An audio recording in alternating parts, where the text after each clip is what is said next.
What if the Pashtun of Afghanistan and Pakistan are living descendants of the 10 lost tribes of Israel? This isn't just speculation. It's a bold claim rooted in ancient oral traditions, striking cultural practices, and even linguistic connections like Yusuf Zai, meaning sons of Joseph. Could the Pashtun secret lineage rewrite history, blending fact with faith? Dive into this thrilling episode as we unravel DNA evidence, mysterious tribal codes, and enduring legends. Join the debate and uncover the truth behind this age-old enigma.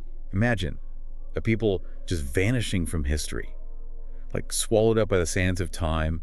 It's a mystery that's captivated historians and theologians for centuries. The fate of the 10 lost tribes of Israel. Lost to time. Exiled by the Assyrian Empire in 721 BCE. They just disappeared from the historical record. It's a mystery. And you've been exploring this mystery for us. Yeah. And you've brought us a lead that's particularly intriguing. The Pashtuns of Afghanistan and Pakistan. Yeah.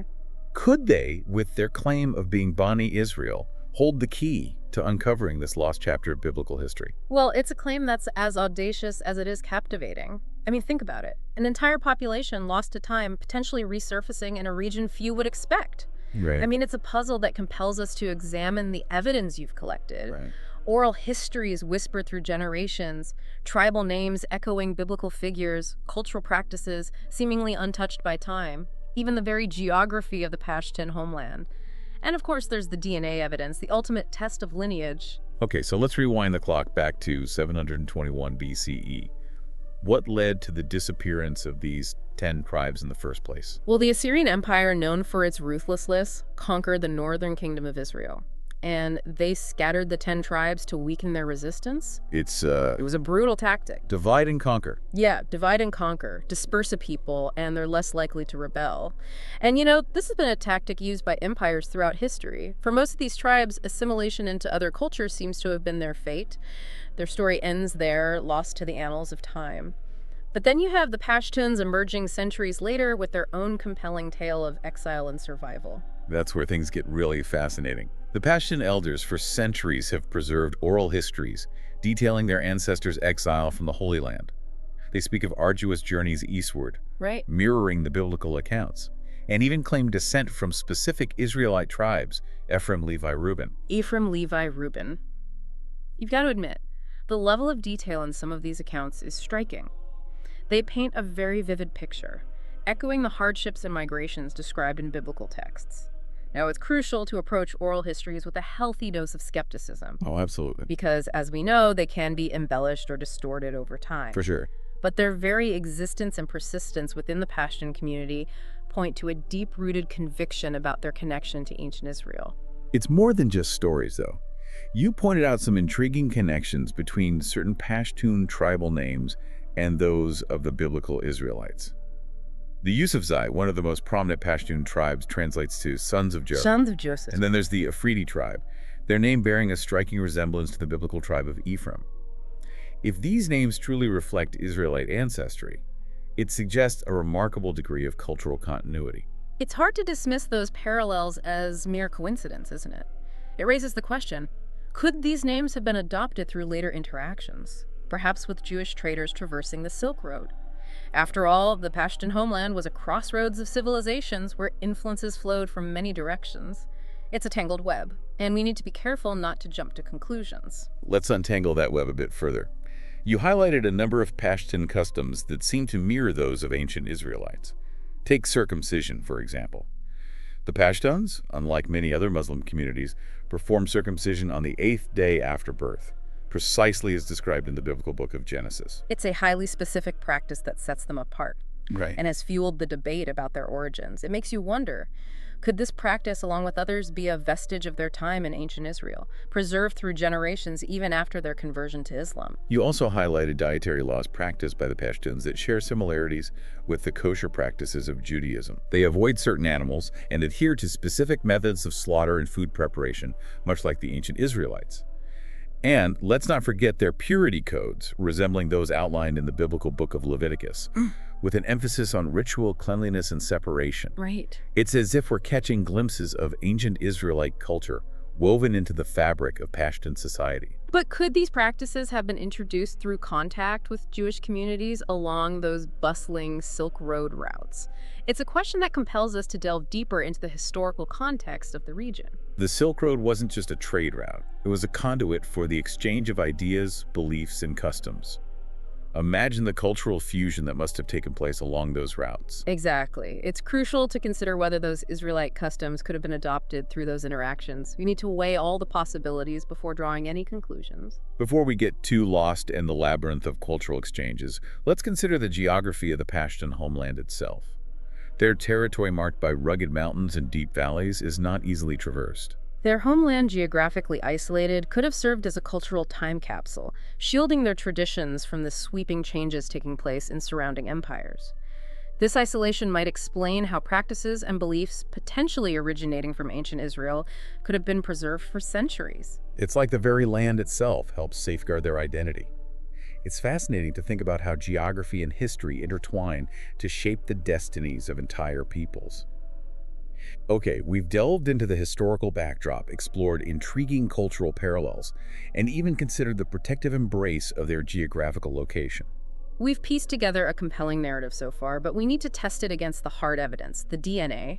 What can science tell us about the Pashtun claim? That's where things take a turn, right? Tell me, what have genetic studies revealed about the Pashtun heritage? Well, genetic studies have shown that the Pashtuns, as you might expect from a people at a crossroads of civilizations, have a mixed heritage. Their DNA is primarily Central and South Asian, reflecting the broader genetic makeup of the region they inhabit. That makes sense given their location. But I'm curious, are there any genetic markers that suggest a connection to the Middle East, specifically to the ancient Israelites? There are some, but they're limited. Some studies have identified markers suggesting a degree of Semitic ancestry, which could point to a Middle Eastern link. However, these markers aren't as prevalent as you might expect if they were direct descendants of the lost tribes. So this is where the debate gets heated. Does this lack of strong genetic evidence debunk the Pashtun claim? Or could there be other explanations for this genetic mix? It's not a simple yes or no answer. Right. Proponents of the Pashtun claim argue that centuries of intermarriage with other groups would have diluted the original Israelite DNA. They point to their cultural practices, the ones we discussed earlier, as stronger evidence of their heritage. Skeptics, on the other hand, see this lack of conclusive genetic evidence as a significant blow to the claim. It seems like a classic case of science and oral history, telling different stories. But we need to look at the whole picture, right? We can't dismiss centuries of tradition based solely on genetics. Absolutely. It's important to remember that genetics is just one piece of the puzzle, albeit a significant one. We need to consider the full spectrum of evidence: cultural continuity, oral histories, linguistic analysis, even migration patterns. Each element contributes to our understanding, and it's the totality of the evidence that matters. You mentioned earlier the Pashtun conversion to Islam, a pivotal event that adds another layer to this already complex story. It's intriguing how a community can embrace a new faith while retaining elements of their previous beliefs and customs. It's a testament to the fluidity of culture and identity. It raises the question, were these Israelite customs intentionally preserved as a way to hold on to their ancestral heritage, even as they adopted a new faith? Or were they simply absorbed from neighboring cultures or Jewish communities they encountered over time? It's like trying to trace the threads of a tapestry woven over centuries. Each thread represents a different influence, a different chapter in their history. The very act of untangling it reveals something profound about the nature of identity itself. The Pashtun case really challenges us to think beyond rigid categories. Right. It shows us that cultures evolve, interact, borrow, adapt, and transform over time. Their story is a testament to the dynamic and multifaceted nature of human heritage. In your research, you highlighted Pashtunwali, their code of honor. I was struck by some of the parallels between its core tenets and the moral codes found in the Old Testament, particularly in Leviticus and Deuteronomy. Pashtunwali is a fascinating blend of ancient customs and Islamic principles. It emphasizes hospitality, justice, courage, and loyalty. Right. For instance, the concept of milmastia, Milmastia. the obligation to protect guests. Even strangers resonate strongly with the ancient Israelite concept of sanctuary, where offering refuge was considered a sacred duty. And then there's Badal, the Pashtun principle of seeking justice or revenge for wrongs committed, which echoes the Old Testament's emphasis on retribution and accountability. It's as if we're seeing two sides of the same coin, separated by vast stretches of time and geography, yet reflecting a similar moral compass. The parallels are certainly thought-provoking, but we have to be careful not to overstate the connection. Could these similarities be attributed to the influence of Islam, or simply a shared human understanding of right and wrong? It's a reminder that we need to consider all the possible influences and interpretations when dealing with such complex historical puzzles. Precisely. The parallels are intriguing and warrant further exploration. But we can't simply assume a direct causal link between Pashtunwali and ancient Israelite law without more evidence. You shared some of the work of Tudor Parfit, a leading scholar on the 10 Lost Tribes. Yeah. He spent years researching the Pashtun claim. What's his take on all of this? Does he lean towards believing or debunking their claim? Tudor Parfit's a fascinating figure. He approaches the subject with a balance of academic rigor and genuine curiosity. He doesn't dismiss the Pashtun claim outright, but he's also wary of drawing definitive conclusions. Okay. He sees it as an intricate puzzle, perhaps one that will never be fully solved. So he doesn't take a firm stance either way. He acknowledges the mystery while encouraging further research and exploration. What aspects of the Pashtun claim does he find most compelling? He's particularly drawn to their oral histories. Yeah. He recognizes that these stories passed down through generations can hold valuable historical nuggets, even if they've been embellished or reinterpreted over time. So the enduring power of those stories passed down through generations holds weight for him. Yes. And he also finds the cultural parallels we discussed, particularly the circumcision practices and dietary laws, to be quite significant. But at the same time, he acknowledges the gaps in the evidence, like the lack of strong genetic markers and the potential influence of other cultures, especially along those Silk Road routes. It seems his approach mirrors our own. A blend of fascination and skepticism, a desire to explore the evidence while remaining open to different interpretations. You mentioned that other groups around the world also claim descent from the 10 Lost Tribes. How does the Pashtun case compare to these other claims? The Pashtun claim is just one of many. The mystery of the 10 Lost Tribes has sparked a global search for their descendants, leading to some compelling and often controversial claims. Right. Two notable examples that come to mind are the Bani Israel of Ethiopia and the Lemba of Southern Africa. Let's talk about the Bani Israel first. They have a long history of practicing Judaism in Ethiopia, despite being geographically and culturally isolated from other Jewish communities.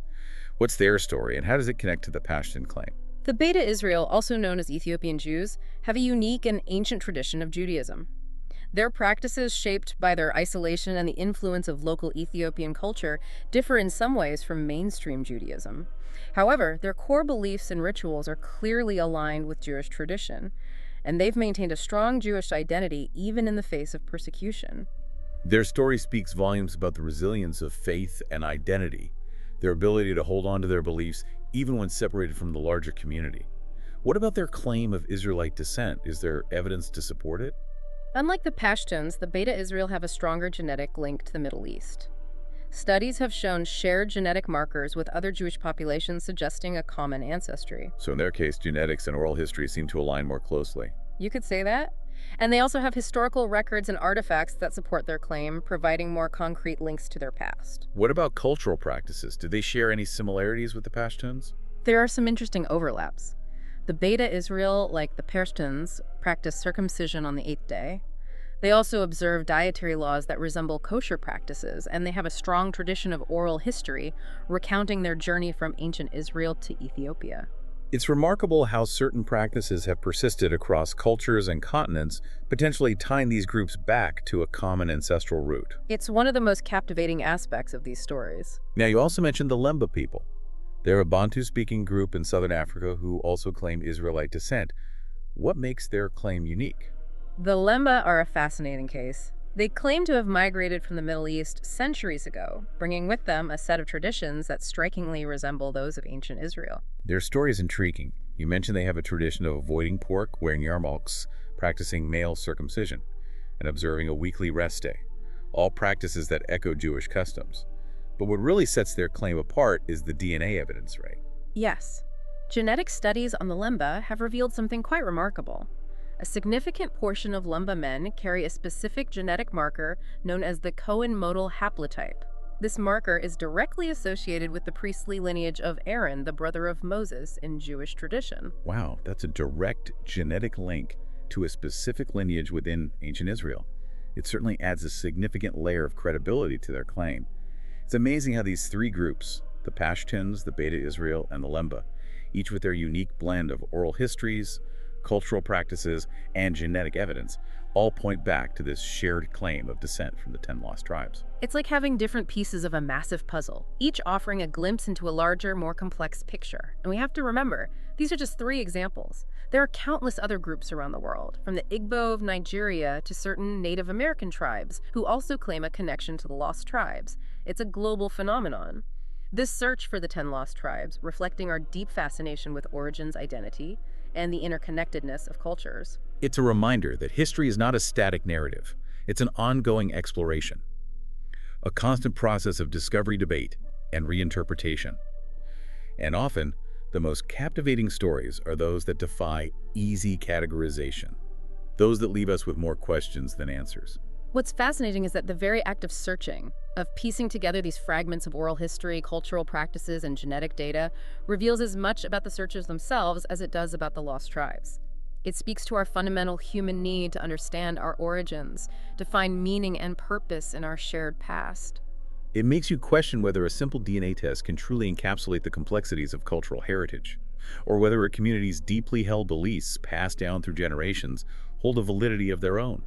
We're forced to confront our own assumptions about identity, heritage, and what constitutes proof in the realm of history. This debate about the 10 lost tribes isn't just an intellectual exercise, it has real-world implications. For the Pashtuns, their claim of descent from ancient Israel is a source of immense pride. It shapes their worldview, their customs, their interactions with other groups. And for groups like the Bani Israel and the Lemba, recognition of their Israelite ancestry has paved the way for acceptance within the larger Jewish community, even leading to migration to Israel.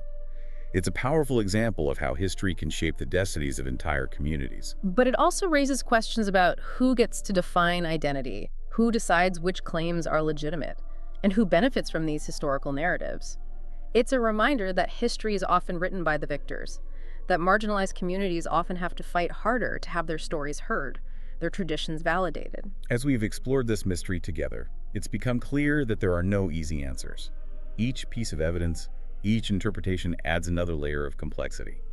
But perhaps that's the beauty of it. It compels us to approach these stories with humility, to acknowledge that our understanding of the past is always incomplete, always evolving. The search for the 10 lost tribes is ultimately a journey into the heart of human identity.